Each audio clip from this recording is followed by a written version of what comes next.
السلام علیکم. بروز جمعہ ایران میں علی خامنہئی جو سپریم لیڈر ہیں ایران کے، انہوں نے اپنی اپیرنس دی ہے گرینڈ ماسک میں، اور جمعے کے خطبے میں بھی انہوں نے بیان دیا اپنا.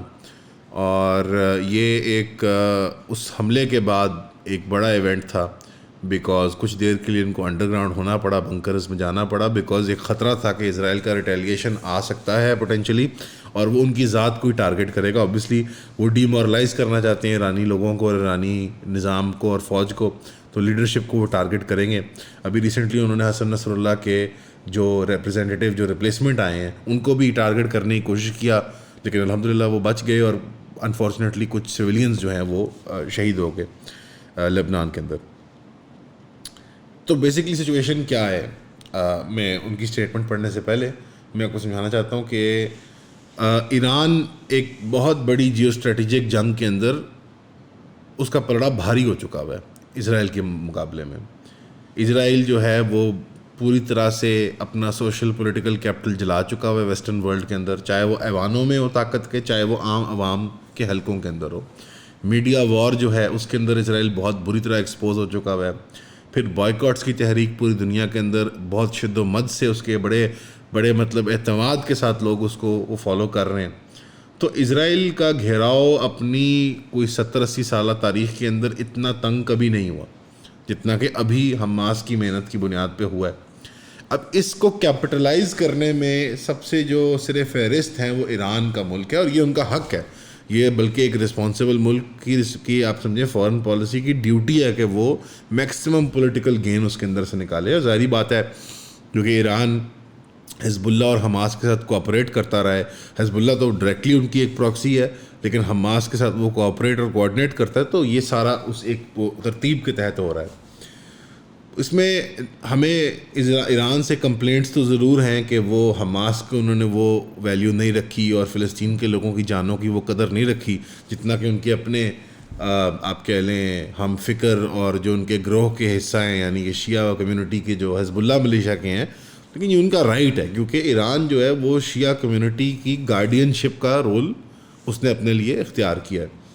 تو ان کے لیے زیادہ ضروری ہے کہ وہ ریٹیلیٹ کریں اس معاملے میں.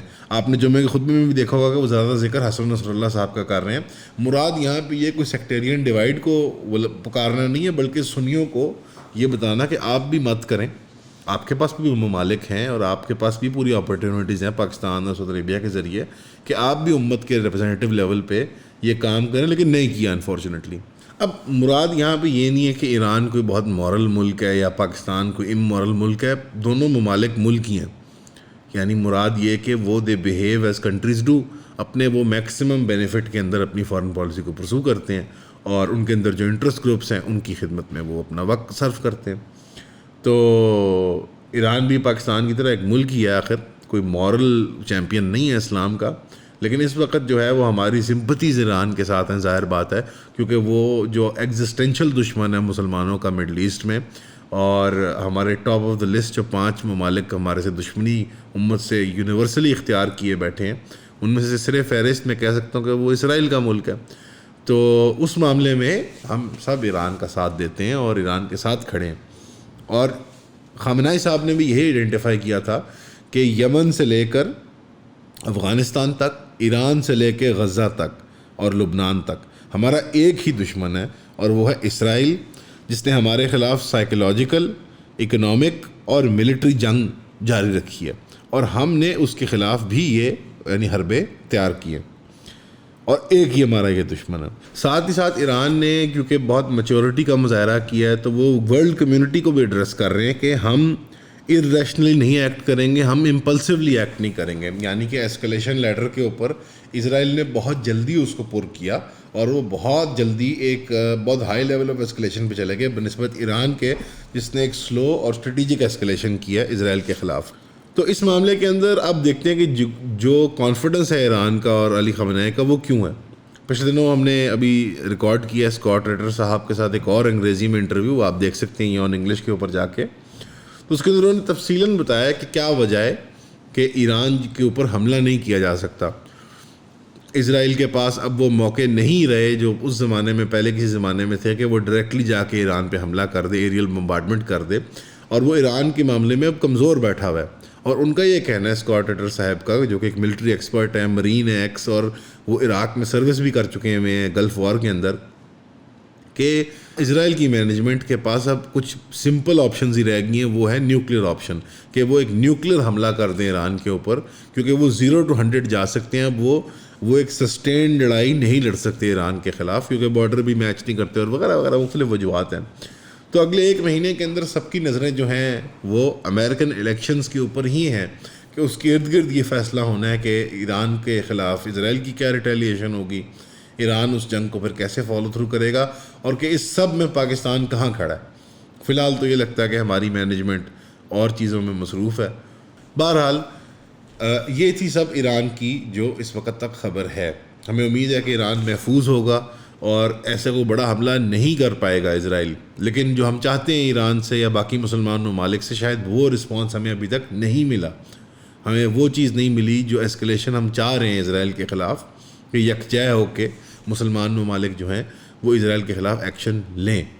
السلام علیکم. لوگ بار بار ایک سوال پوچھتے ہیں کہ کون سی بکس میں شوق سے پڑھتا ہوں, تو ہم نے یہ سوچا کہ انشاءاللہ ہم ایک بک کلب بنا لیں جس کے اندر ماہوار ہم ایک کتاب کو کور کریں, اور یہ منتھلی 4 کلاسز بنیں گی انشاءاللہ. اس کے اندر ہم 12 کتابیں 1 سال کے اندر کور کریں گے. ایک لسٹ ہے بکس کی, میں آپ کو یہاں ڈسپلے کر دیتا ہوں, اور یہ ٹینٹیٹیو لسٹ ہے. اس میں نے کچھ اکنامکس کی کتابیں رکھی ہیں, کچھ پولیٹیکل سائنس کی, اور کچھ تھوڑی جو نوٹی گورنمنٹس کی جو مس گیونگز ہوتی ہیں اور ان کے اوپر جو انویسٹیگیٹو جرنلسٹ نے کام کیا ہوا ہے. ہماری کلاسز جو ہوں گی وہ انٹرٹیننگ ہوں گی, فن ہوں گی, لیکن سبجیکٹ میٹر جو ہے سیریس ہوگا. میں ریکمینڈ کروں گا کہ آپ فزیکلی جوائن کریں, لیکن اگر آپ کو فزیکلی جوائن کرنے میں دقت آتی ہے, آپ پاکستان میں نہیں ہیں, آپ لاہور میں نہیں ہیں, تو ان کے لیے پھر زوم کی آپشن اویلیبل ہے, اور ان کو ایکولی ایز مچ ایکسیس ملے گا بک کلب کا. ان کی ہم ایک سیپریٹ واٹس ایپ کمیونٹی بھی بنا دیں گے آپ کی, تاکہ ہم وہاں پہ نوٹس بھی شیئر کر پائیں اور ان بکس کو تفصیل میں ڈسکس کر کے hopefully we make friends as well انشاءاللہ. تو اس کی فیس جو مقرر ہے آپ ویب سائٹ پہ دیکھ سکتے ہیں, یہاں پہ آپ کو لنک مل جائے گا. تو I hope to see you there at the book club انشاءاللہ. See you soon. اس کے ساتھ ساتھ کیونکہ آج اتوار کا دن ہے, اور اتوار کے دن ہماری کوشش ہوتی ہے کہ آپ کو کچھ ایجوکیشنل مٹیریل سے آپ کو انٹروڈیوس کروائیں, تو ابھی ایک بڑی اچھی ڈاکیومنٹری تیار کی ہے الجزیرہ نے, جس کو ہم یہاں لنک کر دیں گے. بہت سینسیٹیو ڈاکیومنٹری ہے. اگین اگر آپ بہت زیادہ ایموشنلی ڈسٹراٹ ہیں اس کانفلکٹ سے, تو میں نہیں ریکمینڈ کروں گا کہ آپ یہ ڈاکیومنٹری دیکھیں. لیکن اگر آپ ہمت والے ہیں اور آپ جاننا چاہتے ہیں کہ اسرائیل کیسے آپریٹ کرتا ہے, تو الجزیرہ کی یہ ڈاکیومنٹری ضرور دیکھیں. اس کے اندر آپ کو ایک نیا رخ اور ایک نیا پہلو ملے گا سمجھنے کے لیے, کہ جو ہمیں بتایا جاتا ہے اسرائیلی انونسیبلٹی کے بارے میں, کہ یار یہ تو بہت ہی کوئی وہ ٹیکنیکلی کیپیبل ہیں, اور ان کے انٹیلیجنس کا اتنا اعلیٰ معیار ہے, اور ان کا تو کوئی انٹیلیجنس فیلئر ہو ہی نہیں سکتا. یہ بیسکلی ایک ہوا بنائی جاتی ہے, ایک PR اور مارکیٹنگ بنائی جاتی ہے, جو انفارچونیٹلی کچھ لوکل مسلمان بھی ہمارے مان بیٹھتے ہیں, کچھ شریف زادے, کچھ معصوم لوگ.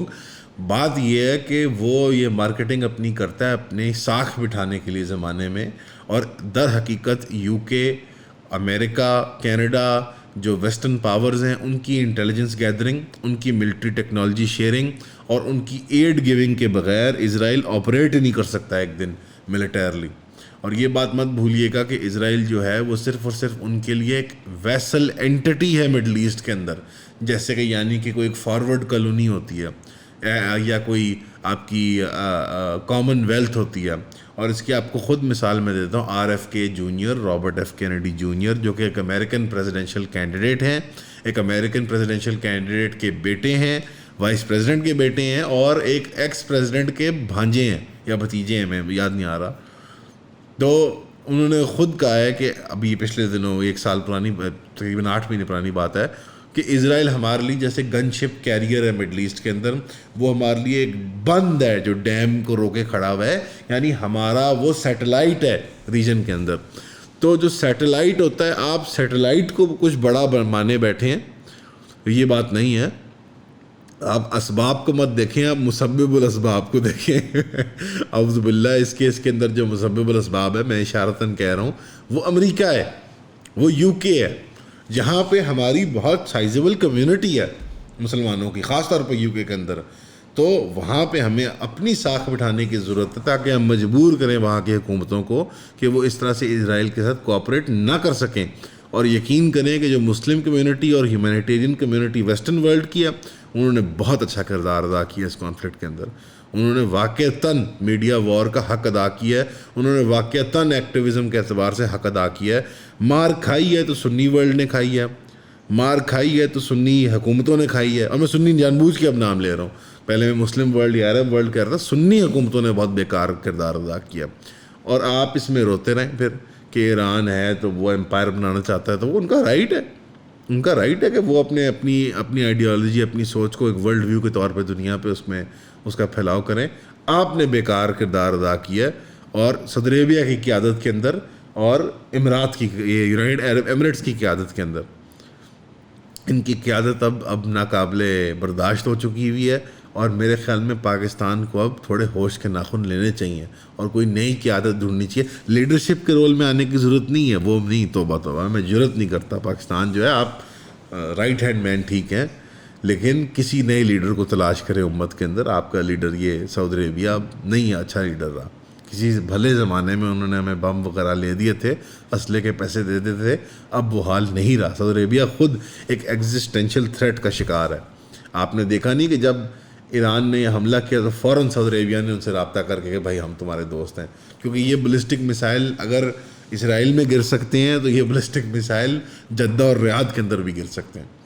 تو یہ بات. اور پھر آپ ساتھ ساتھ یہ بھی دیکھیں کہ امریکہ نے اپنی گن شپس ہٹا لی وہاں سے، کیونکہ ہائپرسونک بلسٹک میسائل کے خلاف گن شپ کے پاس کوئی دفاع نہیں ہے. اور اگر ان کے دفاع میں امریکہ کو لڑائی میں کودنا پڑا تو امریکن کوئی پولیٹیشین نہیں چاہے گا کہ وہ اس طرح کی اکانومی یا اس طرح کا الیکشن تیار کر کے پیش کرے. میں آپ کو مثال دیتا ہوں. اگر اسرائیل حملہ کر دیتا ہے اور ایران کے آئل ریزروز پہ یا آئل پروڈکشن فیسلٹیز کو تباہ کرتا ہے تو ایران گلف کی آئل پروڈکشن کو تباہ کر دے گا. تو پوری دنیا کے اندر گلوبل ریسیشن آ جائے گا، امریکہ کولیپس کر جائے گا، امریکہ میں ایک ڈپریشن آ جائے گا. کوئی امریکن پریزیڈنٹ یا کینڈیڈیٹ چاہے گا کہ وہ اس کو انہیرٹ کرے اپنی حکومت میں؟ نہیں. اگر امریکہ کے کسی گن شپ کے اوپر ایران کا بلسٹک میسائل یا ہوتھیوں کا کوئی راکٹ گر جاتا ہے تو پھر کیا ہوگا؟ امریکہ کو اس جنگ میں اترنا پڑے گا، بوٹس آن گراؤنڈ لے کے آنے پڑیں گے ایران میں. کوئی امریکن پریزیڈنٹ افورڈ کر سکتا ہے کہ وہ امریکن عوام کو بتائے کہ ایک اور جنگ ہم کرنے لگے ہیں 20 سال کی، 10 سال کی؟ Not at all. تو اسرائیل آئسولیٹ ہو چکا ہوا ہے.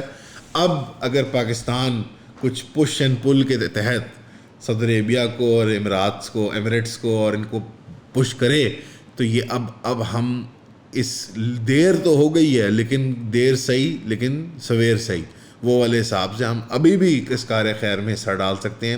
اور جو وہ 40-50 ہزار لوگ شہید ہوئے ہیں فلسطین کے اندر، اور جو ہزاروں مجاہد شہید ہوئے ہیں، اتمام سویلنس کی بات کر رہا ہوں فلسطین کے اندر، اور جو اب لوگ شہید ہو رہے ہیں لبنان کے اندر، ان کے خون کا بدلہ ابھی بھی ہم دے سکتے ہیں. ہمارے پاس اب بھی موقع ہے. پورا 1 سال ہو چکا ہوا ہے، پوری گلوبل کمیونٹی کے سامنے جواز پیدا ہو چکا ہوا ہے کہ اسرائیل ہی ظالم ہے. اس سچویشن کے اندر اسرائیل ہی قابضہ ملک ہے، انٹرنیشنل لا کو وائلیٹ کر رہا ہے. اسرائیل ہی کو پرانے بارڈروں پہ جانا پڑے گا اور شاید اپنے وجود سے ہی ہاتھ دھو بیٹھنے پڑیں. تو آپ پلیز اپنی حکومت کو مجبور کریں. ابھی فی الحال میں جانتا ہوں کہ یہ جو ہو رہا ہے لاہور اور اسلام آباد کے اندر، اس کے اندر یہ فلسطین کا مسئلہ بیک برنر پہ چلا جاتا ہے. ظاہری بات ہے، جو چیز سامنے ہے وہ زیادہ ضروری اور ظاہر اور اہم ہے. لیکن اس کو مت بھولیے گا، جو ہمارے اندر چاہت ہے، ڈیزائر ہے کچھ اپنے سے بڑھ کے کرنے کا، اس کے اندر فلسطینی قوم کے اسٹرگل کو ساتھ لے کے چلنا بہت ضروری ہے. شکریہ.